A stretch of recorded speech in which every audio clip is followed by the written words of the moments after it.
Hi guys, I'm Rick. Welcome to my kitchen. Today I'm making pressure cooker Swedish meatballs. Alright, I'm starting out here in my 6-quart electric pressure cooker, and I have 4 10.5-ounce cans of cream of mushroom soup. And I'm going to go ahead and get them all down in here. And this is a really quick and simple recipe for a work night, especially when you're tired. Right now that I have all of my cream of mushroom soup in here, I'm going to add in some beef broth. And I have a 32-ounce box, or 4-cup box of beef broth. And I showed you my tip before where I cut a hole in the top of the box. I didn't do this one on purpose to show you how it chugs out if you don't do that. So I'm just going to go ahead and squeeze this out in there.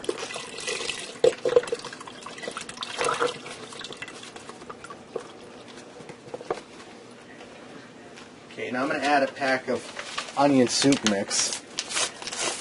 And this is a one-pot meal, easy cleanup, easy preparation.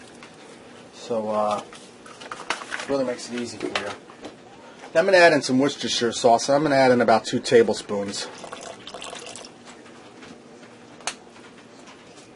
I'm going to give this a stir, get everything well incorporated. When you cook in a pressure cooker with pasta, you want to be generous with your liquid because that pasta is going to drink that up. I'm going to add some salt to this. I'm just adding some kosher salt. You can use any kind of salt you want. And I'm putting in a healthy teaspoon. And I'm going to put in some black pepper.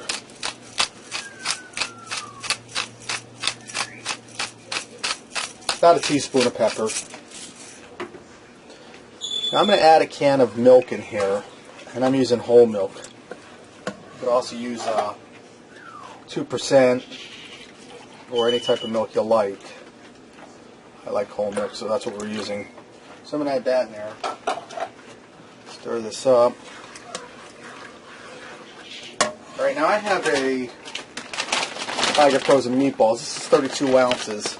And these are Italian flavored meatballs. You can use any kind you like. I'm going to get them down in the pot. And they're frozen ones.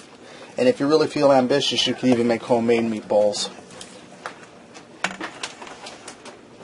And lastly, I have a 16-ounce box of dried shells. These are, they say large shells, but they look like small shells to me. We're going to have them down in there. And I'm watching the full line on my pressure cooker, which is right here. My dog's going crazy. I don't know what's up with that. I'm going to stir this down in there.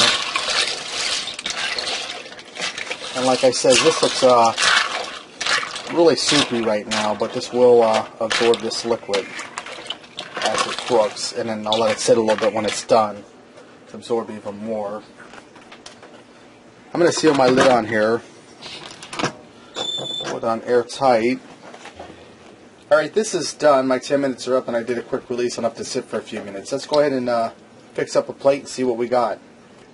Normally you would eat your Swedish meatballs with wide egg noodles, but in the pressure cooker they're just too delicate and they would cook away to nothing. So that's why I use shells. You could use any kind of hearty pasta you like. Now I'm going to finish this up by garnishing with a little bit of parsley just for color. So there you have it. Pressure cooker Swedish meatballs.